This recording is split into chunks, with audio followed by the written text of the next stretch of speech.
নিজেকে আগে বাঙালি বলতে গর্ব হতো, এখন কেন জানি না লজ্জা লাগে।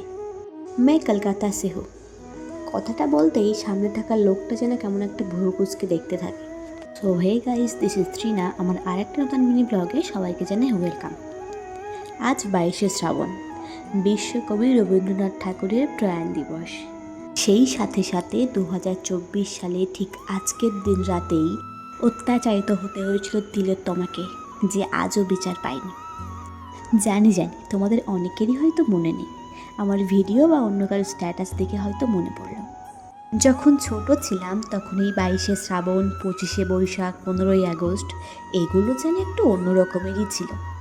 20-25 দিন আগে থেকে স্কুলে স্কুলে নাচ, গান, আবৃত্তি, নাটকের রিহার্সাল শুরু হতো। সেসব দিনগুলো আর স্মৃতির ধুলোয় ঝাপসা হয়ে যাচ্ছে আস্তে আস্তে। স্কুলে তো পড়াশোনার নামগন্ধ নেই, শুধু পলিটিক্স আর পলিটিক্স। শিক্ষাই জাতির মেরুদণ্ড। আমাদের শাসক দল বুঝে গেছে এই মেরুদণ্ড যদি একবার ভেঙে গুঁড়িয়ে দেওয়া হয় তাহলে রাজা তোর কাপড় কই, এই প্রশ্ন করবার আর কেউ থাকবে না। এটা নিতান্তই আমি আমার নিজের মতামত দিলাম, তোমরা কারা কারা আমার সাথে একমত অবশ্যই জানি।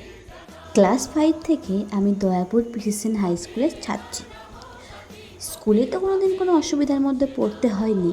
এছাড়াও ওই দয়াপুর বলে যে এলাকা, সেই এলাকাতেও কোনো বড় ধরনের গণ্ডগোল হয়েছে বলে আমি শুনিনি।